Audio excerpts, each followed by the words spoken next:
Iya dong. Assalamualaikum warahmatullahi wabarakatuh.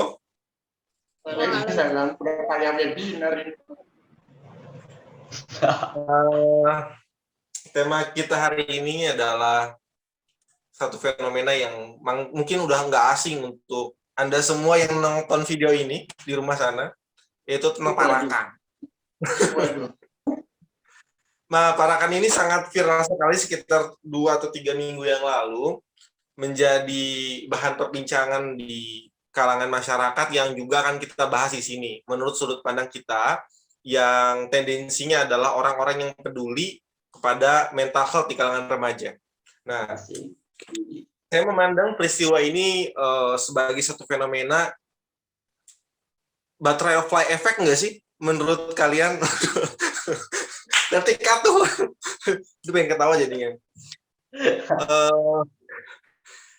Apa ya, fenomena ini sebenarnya untuk sebagian remaja udah menjadi sesuatu hal yang mungkin nggak aneh karena udah sering terjadi, beberapa orang menganggapnya malah biasa aja.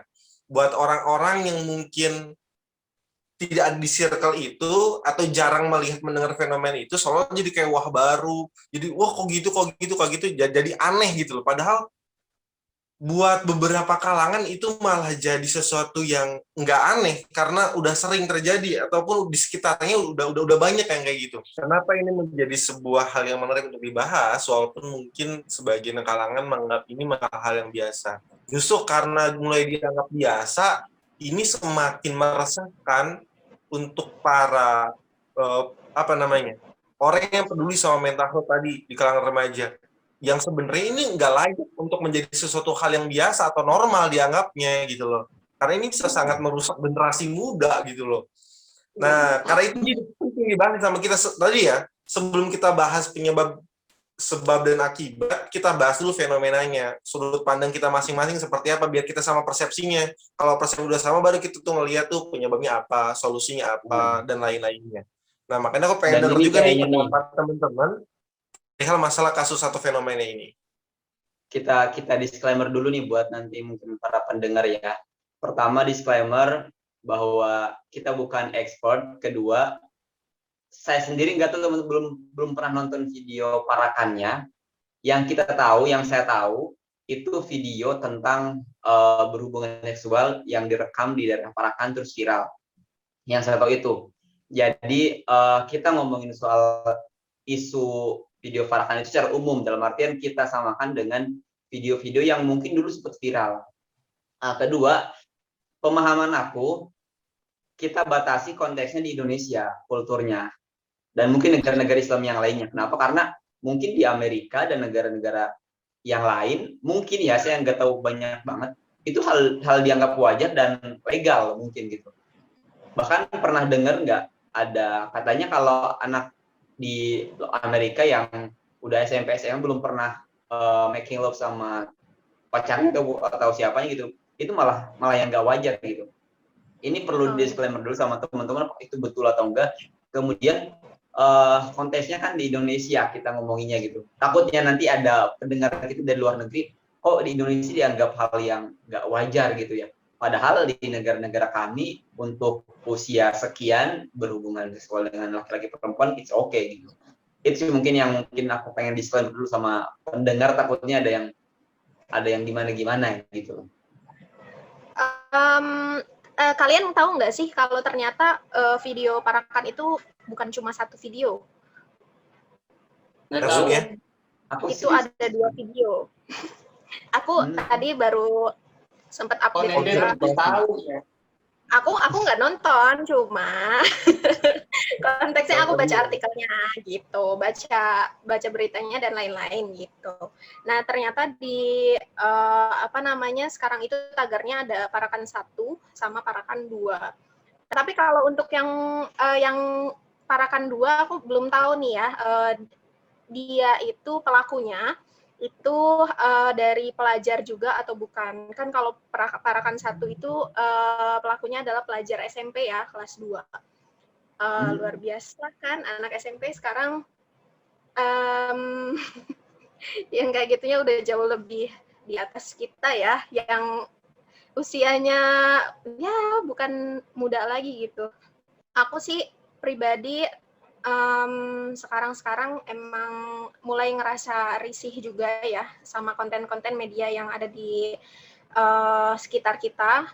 Ya banyak lah, nggak cuma di Instagram, di TikTok, terus di aplikasi-aplikasi lainnya. Itu sekarang mulai banyak konten-konten yang memang mengandung unsur-unsur sensual seperti itu.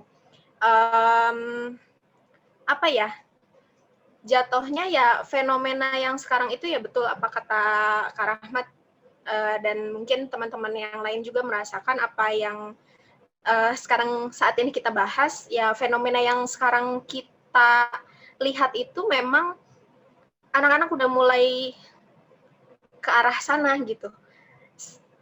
Baik secara langsung atau tidak langsung, banyak konten yang bentukannya sih tarian, tapi mengandung unsur sensual. Seperti Kenapa itu. nggak langsung aja sih TikTok? Ya kan banyak loh, nggak cuma TikTok, ada di Instagram juga bisa. Tapi maksudnya dia emang sih populernya di TikTok atau ngehitsnya di TikTok gitu kan. Tapi di Instagram juga di-upload gitu. Tapi apa ya? Sekarang itu kalau kita lihat di media-media sosial,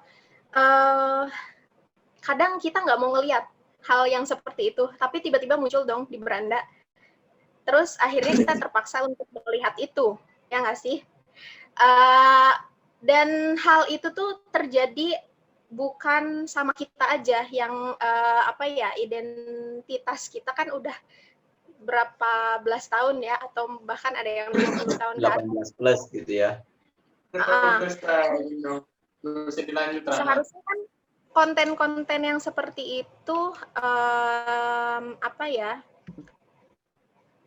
tidak dilihat oleh anak-anak remaja di bawah usia 18 tahun kan, gitu. Tapi ternyata dengan adanya media sosial yang sekarang jauh lebih berkembang, anak-anak di bawah usia 18 tahun bisa ngelihat itu dengan dengan bebas gitu. Bahkan ya adalah beberapa kalau dibilang tetangga bukan sih ya, tapi lebih tepatnya ada di lingkungan sekitar kita, atau mungkin di lingkungan aku sendiri, itu memang sekarang ya gitu, aktivitasnya hanya seputar melihat video-video media sosial dan isi kontennya banyak yang berbau sensual, dan itu diikuti. Itu sih, itu yang membuat aku jadi ngerasa kok sekarang begini ya gitu. Bahkan aku banyak tahu istilah-istilah yang itu agak-agak negatif itu dari mereka, dari anak-anak seusia mereka yang bahasa-bahasa yang aku nggak tahu. Kalian kalau pernah dengar Open BO, itu aku tahu dari mereka, dari anak-anak di usia mereka. Padahal aku nggak tahu sebelumnya itu apa, sampai akhirnya Open BO ini loh, gini. Hah? Gitu. Kayak wow gitu. Wow dalam arti wow yang luar biasa ya, tapi wow yang kok bisa gitu, anak seusia mereka bisa paham sampai ke arah situ. Itu sih.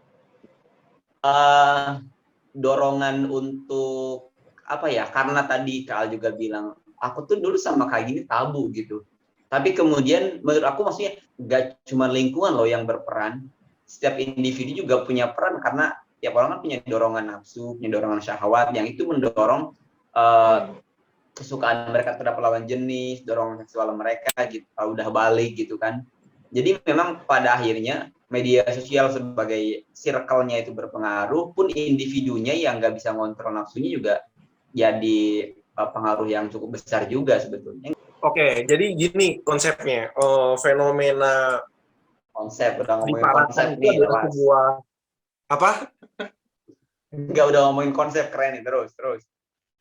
Jadi fenomena diparakan adalah sebuah momok nyata perihal masalah kebebasan dalam pergaulan di kalangan remaja yang menjadi sebuah, apa ya kita bahasakan, sebagian orang mungkin menganggap itu normal, sebagian orang mungkin menganggap itu biasa, sebagian orang menganggap itu sudah banyak terjadi. Tapi pada dasarnya tetap saja hal itu ketika terjadi, contohnya di video itu ya, itu tetap jadi viral, itu tetap diomongin, itu tetap dihujat, itu tetap jadi nggak dianggap biasa aja. Beda sama kalau orang misalnya kayak di video masak, video makan, kan biasa aja, ya udah biasa aja, nggak akan di-share, nggak akan seviral ini. Tapi bukti jadi hal yang viral menunjukkan bahwa pada dasarnya memang masyarakat kita masih belum setuju untuk hal itu menjadi sesuatu yang normal dan biasa aja.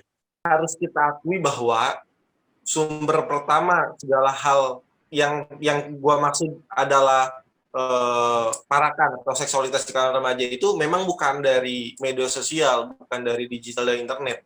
Tapi peran media sosial atau internet itu menjadi sangat kuat untuk menyebarluaskan, untuk memviralkan, untuk menormalisasi hal itu di kalangan remaja pada umumnya.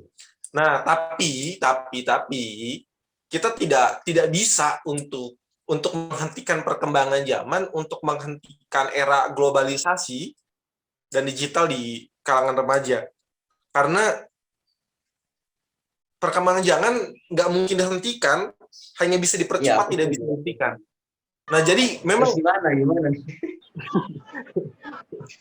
Aku setuju, Bang. Terus gimana? Ya. Solusinya gini. Kan udah dihapus, aku setuju. Terus gimana? Contoh kayak gini.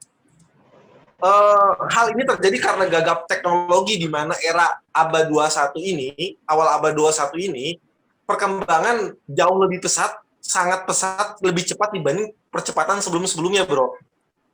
Nah, kegagapan orang ketika tiba-tiba megang HP, tiba-tiba ternyata gue bisa viral, tiba-tiba gitu loh. Itu menjadi tidak siap sebenarnya.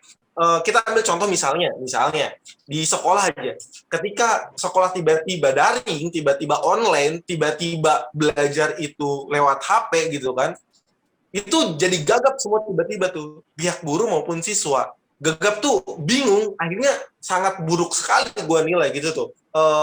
Namanya sistem pembelajarannya karena nggak siap. Guru tiba-tiba harus belajar digital yang tadinya banyak yang nggak bisa, belajar banyak laptop yang tadinya nggak bisa main laptop, belajar bikin video yang tadinya nggak bisa, dan akhirnya karena memang baru belajar atau dipaksa belajar, nggak langsung bagus, nggak langsung baru, malah banyak banget kesalahan, dan itu normal. Kesalahan-kesalahan yang terjadi karena gagap tiba-tiba gitu loh. Nah, menurut gue memang sama halnya mereka juga itu, tiba-tiba aja megang HP, oh ternyata aku kayak gini, oh gue bisa kayak gini, oh ternyata gitu tuh. Kegagapan itu yang memang harus dilatih dalam arti kata diarahkan bagaimana seharusnya mereka berkembang dari apa yang terjadi. Seperti halnya guru, memang harus dilatih. Menurut Nadiem Makarim, bahkan beliau mempersiapkan nih pembelajaran di Indonesia ke depan, bahkan daring itu akan jadi satu hal yang permanen di masa depan. Dan dari sekarang sudah dimulai persiapan nih ketika luring lagi nanti. Nah, hal itu pula yang harus kita coba terapkan mungkin kepada saudara-saudara kita, adik-adik kita di remaja, mengendalikan diri. Kebijaksanaan untuk bermedia sosial itu penting, etika bermedia sosial, berbijak di media sosial, mengarahkan diri bagaimana mengoptimalisasi media sosial dengan baik, khususnya gadget dan internet. Itu menjadi sesuatu yang harus difokuskan, bukan sesuatu yang dihindari atau dihilangkan. Segala sesuatu yang akhirnya ke sana larinya sih. Karena teknologi itu pasti bakal jadi pisau bermata dua, yang kita harus fokus kepada manfaatnya, tidak bisa menghilangkan keduanya.